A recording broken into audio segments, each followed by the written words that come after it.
June 7, 1944. 0417 hours. Southern approach to Sainte-Marie-du-Mont, Normandy. Damp morning cold settled across the hedgerow line as scattered Allied infantry groups crouched low behind broken stone walls and water-filled ditches. The first light of dawn revealed the outline of a tall German observation tower that rose above the fields like a rigid spike. German artillery had used that tower for more than 24 hours. Every Allied attempt to push through the village met precise fire within minutes. Shells landed with mechanical accuracy. Mortar crews tried to counter but could not match the speed of German corrections. The advance stalled and casualties grew. Command reports described the tower as a minor structure. The men on the ground disagreed. It controlled a crossroads, a water pump station, and 2 farm lanes that fed the armored route toward the causeway. Nothing moved in that sector without the tower crew seeing it. Sergeant Elias Thorne pressed his shoulder against the mud brick wall of a collapsed barn and studied the tower through field glasses. He was 38 years old and one of the older NCOs in his battalion. His men often noted his calm routine under pressure. He looked at terrain the same way he once looked at construction frames. He inspected angles, load points, joints, and the way weight shifted from wind or soil. Before the war, he built cabinets, barns, and staircases. Clients trusted him because his work never sagged or cracked. He solved problems with simple machines. Hinges, pulleys, sliding beams. He preferred efficient solutions over force. A mortar blast shook the ground. The concussion snapped branches overhead and showered the squad with leaves. Thorne lowered the glasses. Another stretcher team rushed past behind him carrying a wounded radioman whose leg was torn below the knee. This was the 7th casualty from the tower in 2 hours. The position had to be neutralized soon or the entire push on the southern road would fail. Thorne moved closer to Lieutenant Hale, who knelt behind a splintered wagon frame, marking a map with a blunt pencil. Hale's hands shook from stress and cold. The lieutenant explained the situation again. Direct fire weapons could not reach the tower without exposing the gun crews. Bazooka teams had tried to push forward through a drainage ditch but were spotted and hit instantly. Artillery was inaccurate due to fog banks and uneven wind. Air support had been diverted. Engineers attempted to bring forward a standard ladder but it was too short. A second team tried to lash 2 ladders together but the combined structure flexed under weight and snapped near the midpoint. Hale's voice sounded strained. Standard doctrine provided no clean solution. Thorne listened quietly. His eyes drifted back to the tower. The structure was more modern than expected. German carpenters used reinforced timber beams, metal braces and poured concrete footings. The lower entrance was protected behind a steel-plated door with firing slits. The only access point that seemed vulnerable sat 23 feet above ground, shielded from the northern and western sides but partially exposed on the southern face. The Germans did not expect an approach from that direction due to mud pits and lack of cover. They believed the angle impossible to climb. Thorne considered the measurements. He counted the vertical joints. He examined the spacing between planks. He noticed a narrow shadow line where the concrete base transitioned to wooden frame. His mind compared it to a barn loft that needed extension access. He turned back to the wrecked barn behind them. Several interior doors lay smashed among the debris. Their hinges remained usable. Thick iron plates with pin barrels wide enough to hold weight. He picked one up and rotated it. The hinge moved smoothly. Years of carpentry filled his thoughts. He remembered building a collapsible attic ladder for a farmhouse near Logan, Ohio. He designed it to fold outward in segments. Each segment locked as the next extended. No single beam carried the entire load. Weight distributed across multiple joints. He looked again at the barn doors. He looked at the salvaged timber. Then he looked at the tower. A plan formed with sharp clarity. Thorne approached Hale. He spoke plainly and without dramatic tone because he was exhausted.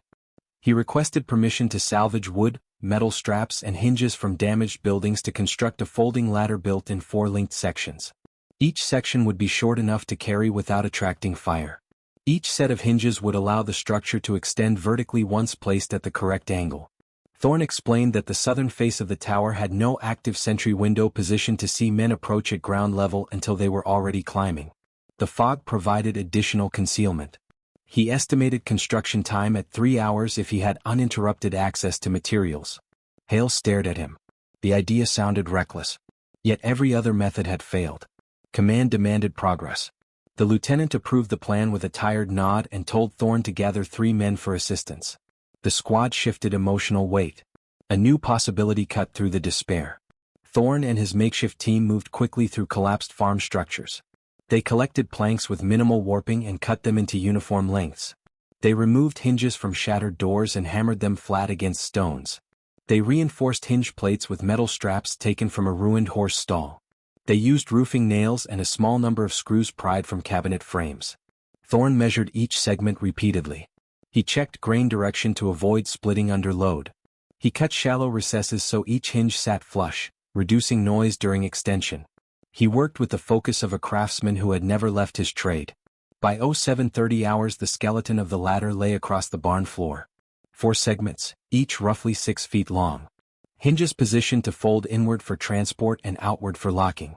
Total reach stood at 24 feet, which exceeded the height needed to grasp the tower's mid-rail.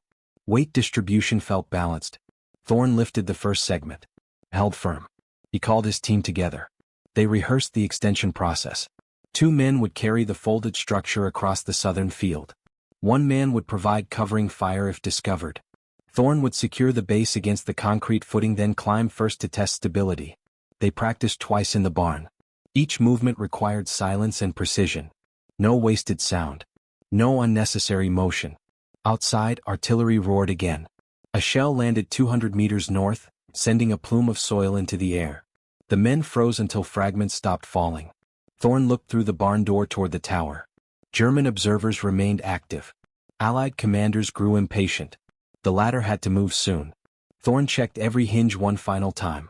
He tightened 1 screw. He sanded an edge with a stone fragment so it would not scrape during ascent. He knelt beside the structure with his hands resting on the timber.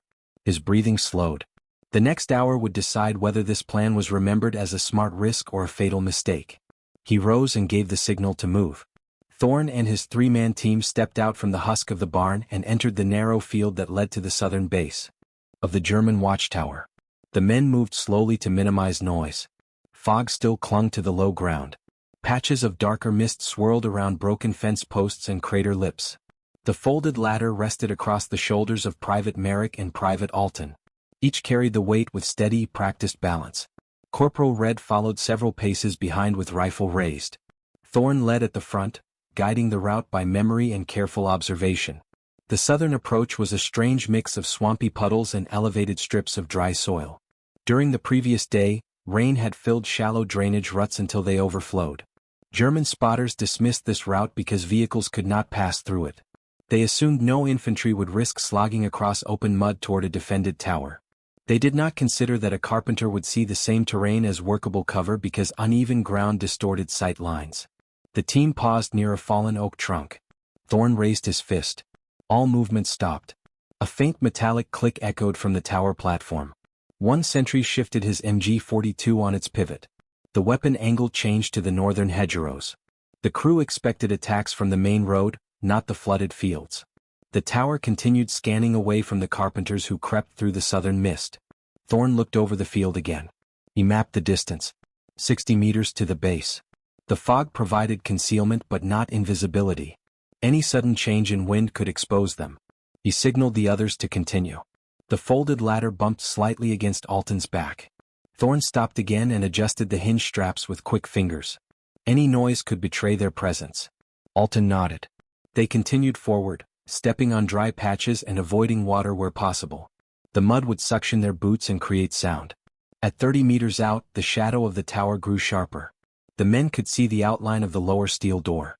No movement appeared at ground level. Thorne knew that the Germans assumed no one could climb the southern side because it lacked handholds.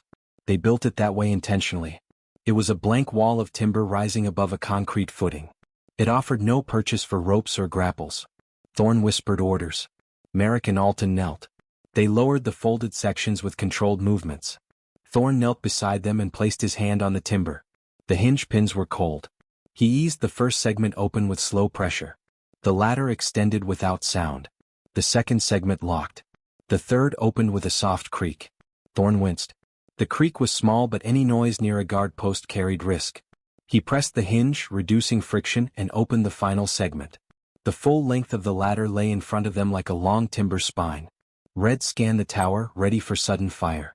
Nothing moved. Thorne lifted the ladder with Merrick's help. They carried it upright. The base sank slightly into the softened soil. Thorne shifted angle until the upper edge aligned with the midpoint of the tower's southern rail. He tested the ground with his boot heel. Stability was acceptable. The load would distribute evenly across all 4 segments if weight remained centered. The tower loomed overhead. Morning light brightened behind it, creating a faint silhouette of the top platform. A German voice drifted down. Someone spoke about wind direction. Another answered with a comment about artillery spotting reports. None of them looked down. Thorne wrapped his fingers around the first rung. The wood felt solid. He breathed through his nose and began climbing. Each step produced slight compression against the hinge joints. The structure held. Red watched for any change in sentry behavior. Merrick and Alton steadied the base. 6 rungs up, Thorne paused. The ladder leaned against the tower with enough friction to prevent slippage. He listened. No alarm. He continued the ascent. His boots touched each rung with careful, even pressure. He imagined the structure as an interior attic ladder at home. Same physics. Same weight flow. Different consequences. When he reached the top segment, he extended one hand and found the underside of the tower's mid-rail. His fingers closed around it. The wood felt coarse. He pulled his torso level with the rail. Still no reaction from above. The fog kept him hidden from the northern and western views. The southern face remained unobserved. He swung one leg over the rail and settled on the narrow cross plank. His heartbeat slowed. He lifted the ladder slightly and wedged it securely. Now Merrick would climb next. Thorne signaled with 2 short taps against the rail. Below, Merrick moved. He climbed faster than Thorne but still controlled. Thorne extended a hand and pulled him onto the plank. Alton followed. Red remained at the base until the final moment.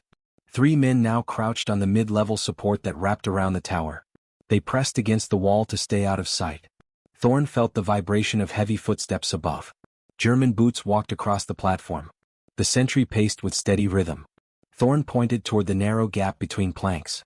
The tower wall had a small utility seam where 2 panels met. Just wide enough for sound to leak through. They listened. 2 voices. One adjusting binoculars. One manning the MG-42. A third voice entered briefly, likely an officer delivering correction data. Thorne drew his sidearm. Merrick prepared a grenade. Alton steadied his rifle. Thorne instructed them to wait until Red reached the mid-level. Moments later, Red climbed into view and pulled himself over the rail. 4 men now balanced along a strip of timber no wider than a barn beam. Thorne moved toward the ladder top. He pulled it up slowly, section by section, folding it toward them. He would need it one more time. The top platform rail stood 8 feet above their current position. Without the ladder, no one could reach the platform without exposing themselves to the sentry. Thorne reversed the hinge sequence silently. The ladder folded into a compact bundle again. He pointed upward. The attack would be sudden. They needed to breach before the Germans could react. Thorne angled the folded ladder, lifted it high, and placed the base on the mid-rail. He extended the segments with careful control until the top rested against the upper platform. Merrick and Alton held the base steady. Red covered the movement with rifle ready. Thorne climbed again. When he reached the platform edge, he paused. German voices spoke only a few feet away. One man laughed at something muttered by the MG-42 gunner. Thorne inhaled, shifted weight and swung onto the platform. He rose into a low stance. The nearest German saw a silhouette but did not react fast enough. Thorne struck first. Thorne's boot met the German sentry's rifle stock with a sharp crack that knocked the weapon sideways. The startled gunner stumbled back, trying to bring the MG-42 to bear. Thorne closed the distance before the man could recover. He drove his forearm across the German's throat, forcing him against the tower railing. The gunner's heel slipped on the wet planks. Thorne seized the man's collar and pulled him down with controlled force. The struggle lasted barely 2 seconds. The German collapsed in a heap. Thorne ensured he did not rise again. The second sentry turned from the spotting scope at the sound of impact. His hand darted to the sidearm at his belt. Thorne reached the man before the pistol cleared its holster. He grabbed the wrist, twisted, and forced the weapon to the floor. Merrick climbed onto the platform at that moment. He fired a single shot that dropped the second sentry instantly. The platform fell silent except for the wind moving across the wooden beams. Red and Alton joined them. They spread out to check all corners. Thorne signaled for caution. There was still a possibility of a third observer or a secondary crew member. They searched the narrow storage recess under the platform roof. No movement. No hidden soldiers. The tower was now in Allied hands. Thorne approached the MG-42 mount. Its field of fire covered the entire road network that fed into Sainte Marie du Montana. The gun had inflicted more than 30 casualties since the previous night. He examined the sight settings. He noted the elevation marks. He saw handwritten grease pencil corrections on the mount where the Germans had tracked Allied movement. Every shot from this tower had been calculated with precision. Red took position at the platform edge and scanned the village rooftops. Allied infantry still awaited the signal to advance. They did not know the tower had fallen.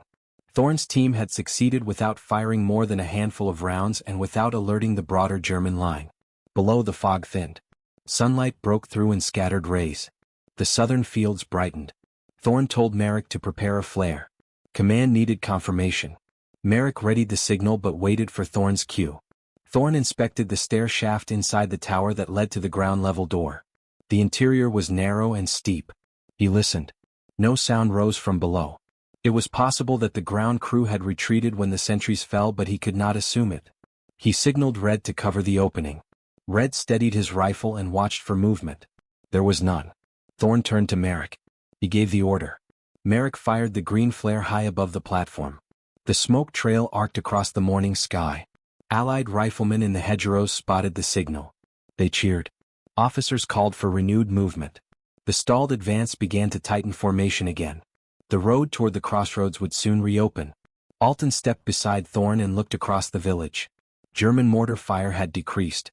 The observers no longer fed coordinates to the batteries. Confusion spread among enemy positions. A sudden drop in accuracy indicated the loss of their primary spotting post. Allied units could now maneuver with far less risk. Thorn glanced at the ladder still leaning against the platform rail. His improvised structure had carried 4 men to this point. No segments had cracked. No hinges had failed. A civilian design concept, created under pressure, had solved what direct fire, artillery, and doctrine could not. He moved to the far side of the platform and observed the defensive layout. The Germans built the tower on a concrete block with reinforced joints. They believed the structure unapproachable. They assumed height and clear lines of sight would prevent any flanking maneuver.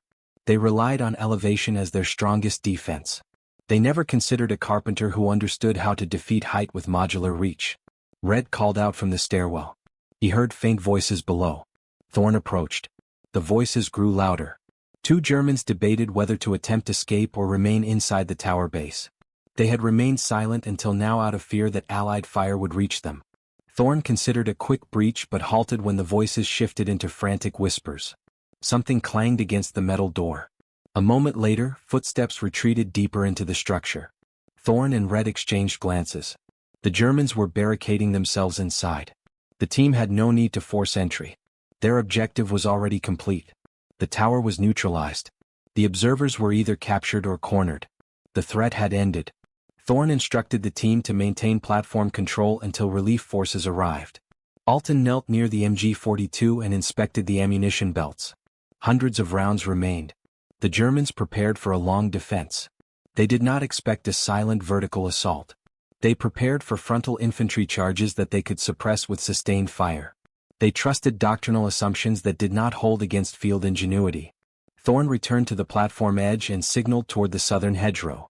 A group of Allied engineers advanced across the fields, moving quickly now that artillery fire had slowed. They reached the base of the tower and paused at the concrete wall.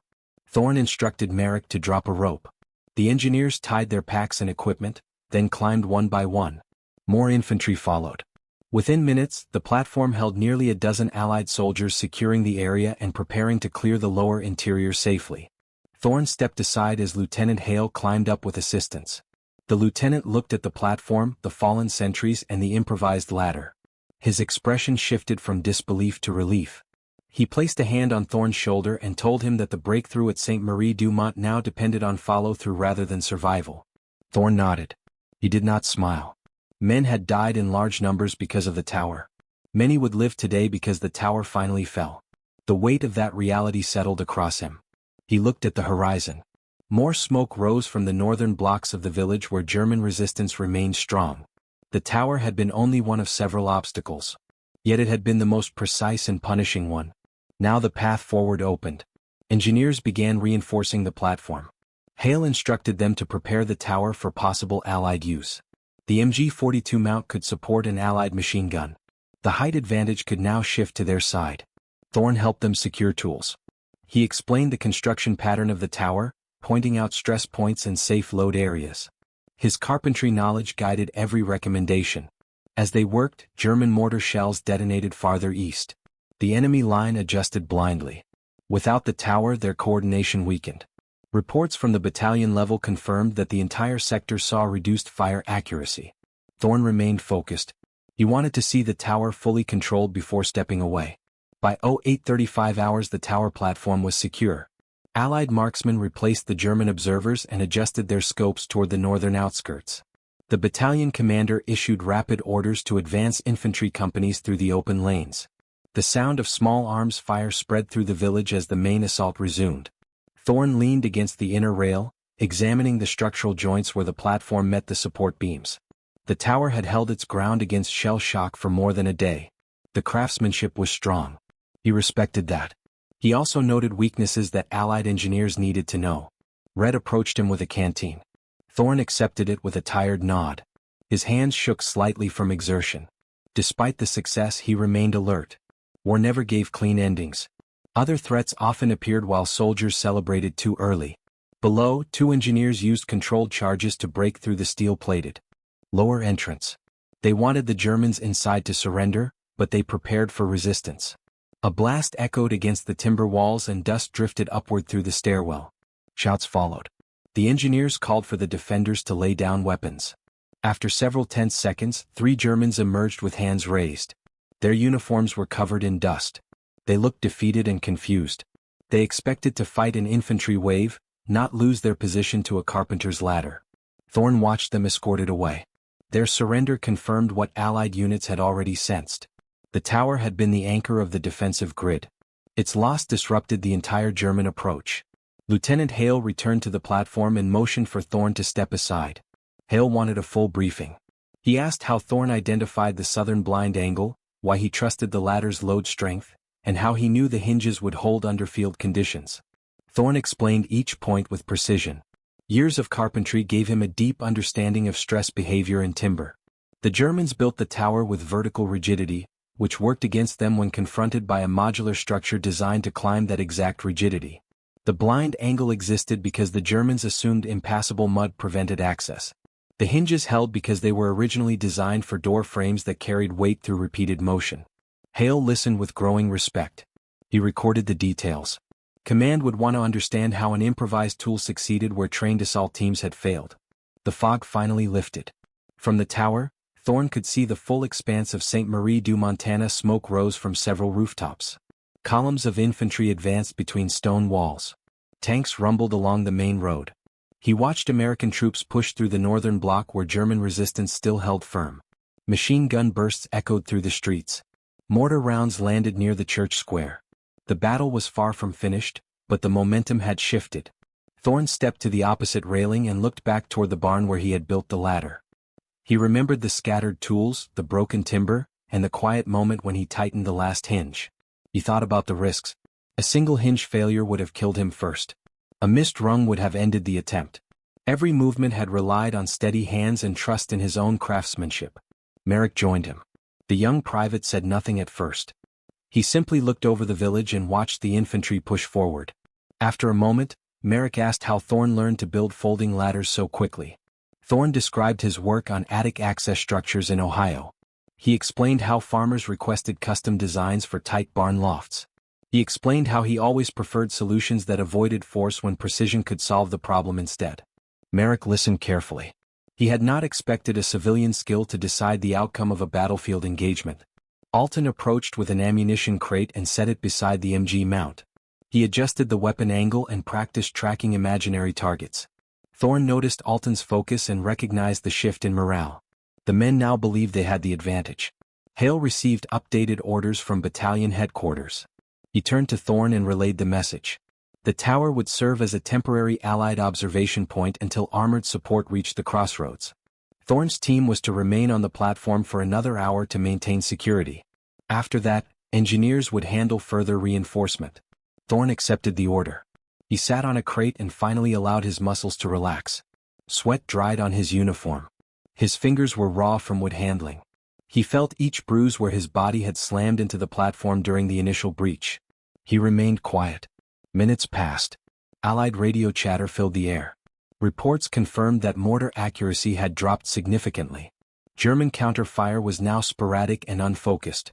The loss of the tower crippled enemy visibility. A runner climbed the ladder and delivered fresh information. The German line near the western orchard was collapsing.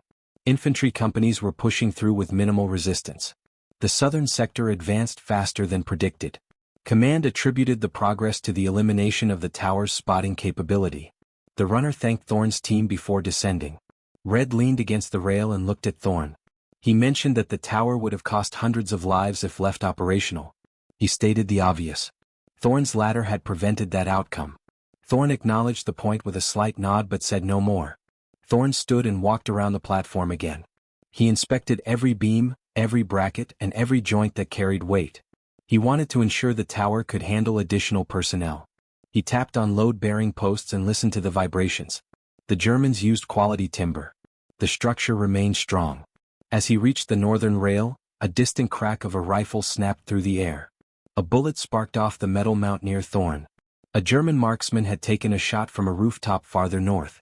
Red dropped into a firing stance and returned suppressive fire. Allied marksmen on the platform joined him. Within seconds, the hostile shooter went silent. The moment reminded everyone that the village remained contested. Thorne lifted the folded ladder that now rested near the platform corner. He examined it as if checking a finished project before delivering it to a client. The hinges remained aligned. The segments showed no cracks. The edges were scarred from enemy equipment but retained structural integrity. The tool had done its job. Hale approached again and told Thorne that engineers requested the ladder for study. They wanted to replicate the design for future assaults on elevated structures. Thorne agreed. If the concept could save more lives, it should be shared. As the hour passed, more infantry reached the tower base. The engineers planned to convert the platform into a permanent observation station for the ongoing push inland. Thorne's team prepared to descend. The battle for Sainte-Marie-du-Mont continued, but the tower no longer stood against them. Thorne's boots touched the ground again at 0952 hours. The descent felt heavier than the climb. Adrenaline drained from his system, leaving only fatigue and a dull ache in every joint. Engineers gathered around the improvised ladder as if it were an artifact. They inspected the hinge layout, measured the rung spacing, and ran their fingers along the recessed hinge beds that prevented scraping noise. One engineer asked how Thorne ensured weight distribution during the climb.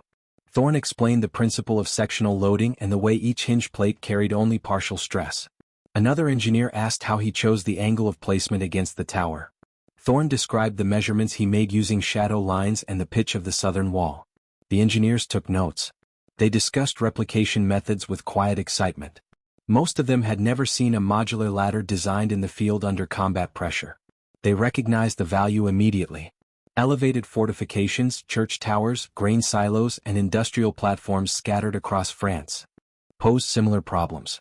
Conventional equipment was not always available. Thorne's design provided a rapid answer. Lieutenant Hale dismissed Thorne's squad for rest. They walked toward a supply truck parked beside a hedgerow. The ground trembled with distant artillery from the northern push. Thorne found a spot against a stone wall and sat down. Merrick dropped beside him. Red and Alton leaned their rifles against a tree trunk and sat on spent ammunition crates. They spoke little. The morning had drained them. Merrick eventually asked if Thorne felt proud. Thorne replied with a slow breath. He stated that pride did not fit the moment. Relief did. Many men survived because the tower stopped firing. That mattered more than personal feelings. A medic approached the group and offered water. He informed them that casualties had dropped sharply in the last hour. Several squads reached positions that had been impossible to cross earlier.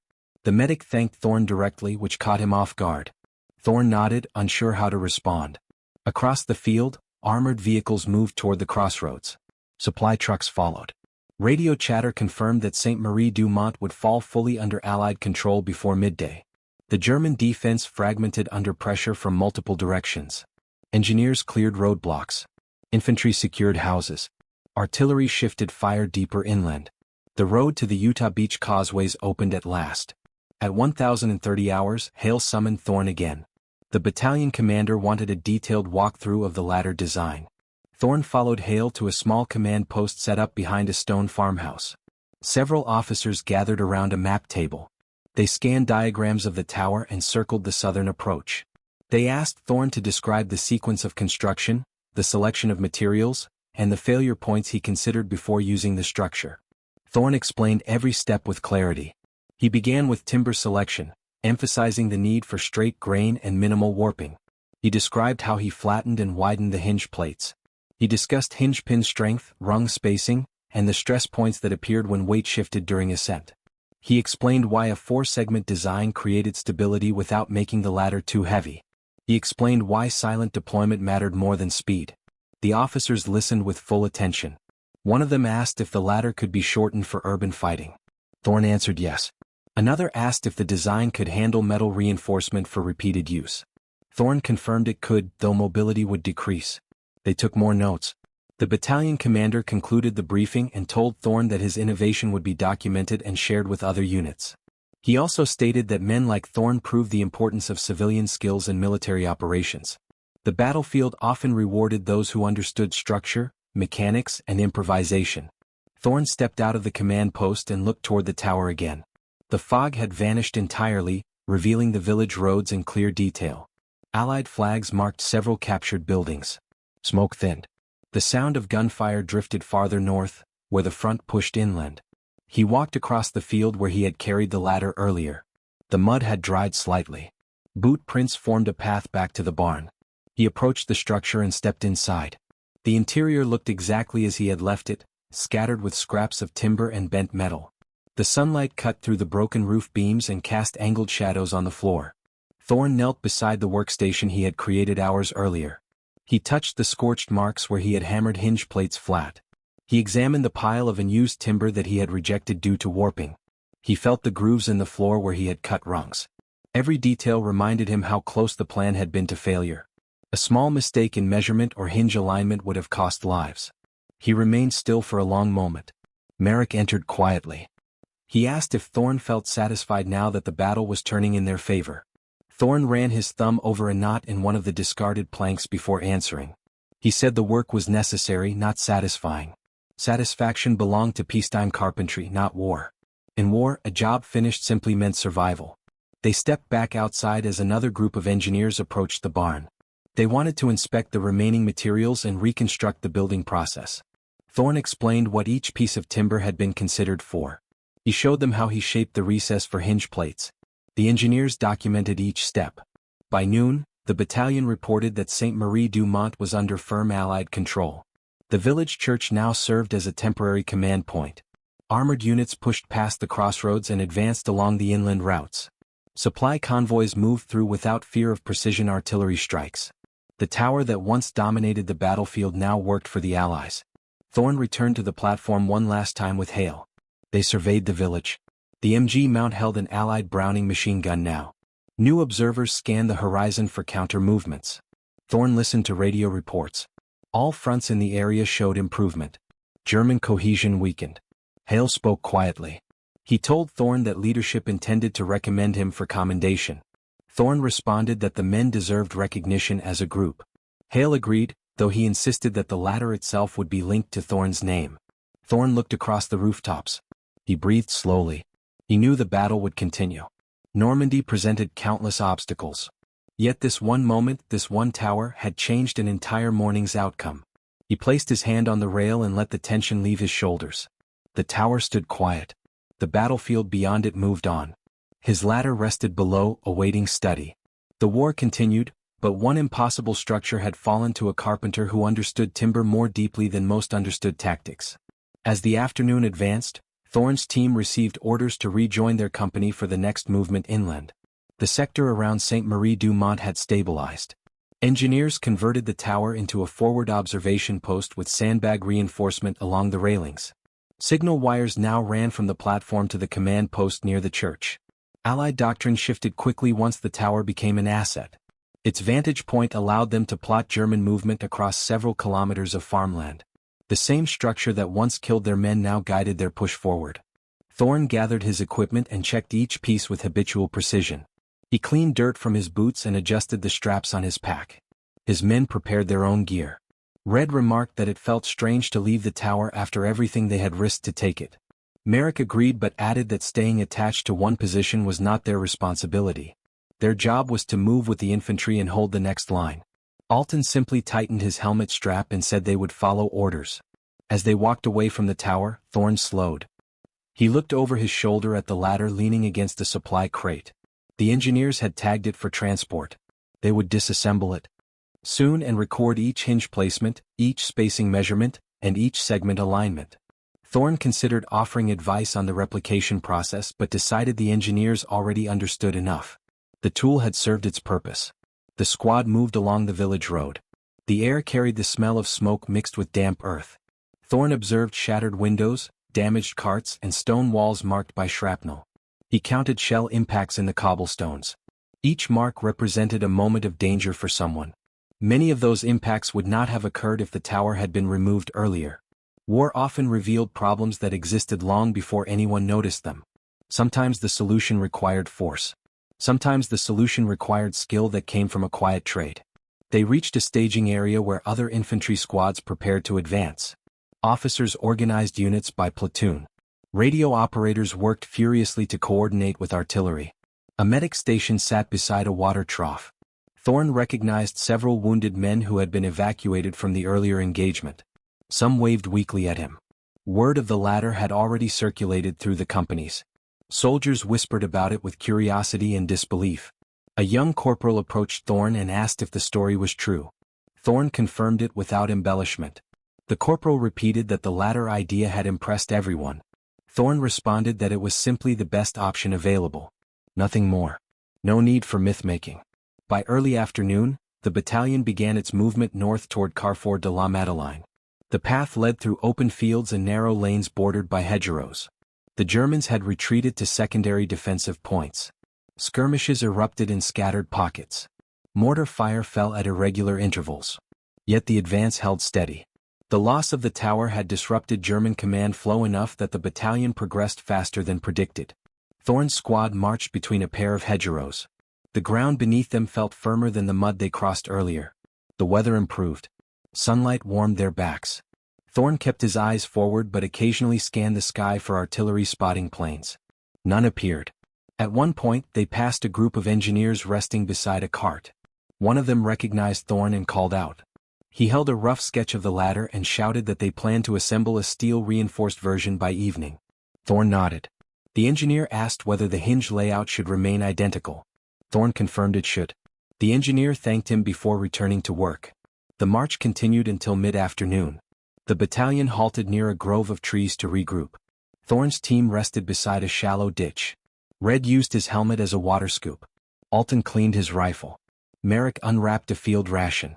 Thorne leaned back against a tree trunk and allowed his eyes to close for a moment. His mind replayed the climb. Each rung, each hinge, each measured movement. He replayed the moment he swung onto the platform. He replayed the struggle with the first sentry. He replayed the quiet after the platform fell under Allied control. He opened his eyes again and looked upward. Leaves shifted in the breeze with steady rhythm. He thought about the buildings he once constructed in Ohio. He remembered clients asking for attic ladders that would last decades. He remembered sanding beams until the edges were smooth. He remembered checking joints with precise pressure to test for stability. Those skills had followed him into war. They had shaped his decisions more than military training did. As the battalion prepared to resume movement, Hale approached one final time. He informed Thorne that the company commander intended to include his ladder in the official after-action report. Hale mentioned that higher command already saw the tactical value of the design. Thorne responded that if the idea helped future operations, then it had served its purpose. Hale added that recognition might follow. Thorne did not comment. The march resumed. The battalion pressed deeper inland. Thorne walked in silence. His thoughts drifted to the men who had fallen before the tower was neutralized. He saw their faces briefly. War created moments of triumph, but those moments never erased the cost. The tower had taken too many lives before it fell. His ladder had prevented further loss, but he could not forget the men who had already paid the price. As they reached a new assembly point near a cluster of orchards, Thorne paused again. He looked across the open fields. He imagined the tower still standing. He imagined artillery still landing with precision. He imagined the advance still stalled. The contrast struck him with unexpected force.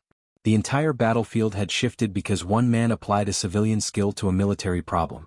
A tool built for farmhouses had become a weapon of opportunity. Thorn adjusted his pack and prepared for the next move. He felt neither pride nor relief now. Only a sense of responsibility. The war would demand more of him. His trade taught him that strong frames held under pressure only when every joint carried its share. He intended to continue carrying his. As the sun lowered, shadows lengthened across the orchard floor. The company gathered for evening orders. Thorn stood among his men. The tower lay behind them, silent and secure. The road ahead opened toward Carpenter and beyond. Normandy remained a dangerous place, but one obstacle had been removed by a carpenter who understood how to shape timber into solutions. Thorn listened to the orders. When the company advanced again, he stepped forward with steady resolve. His ladder rested elsewhere, destined for replication. His skill remained with him. The war would continue. He would meet the next challenge with the same focus he used in the barn that morning. The fields grew quiet as the company prepared to move. The tower faded from view behind a line of trees. Thorn did not look back again.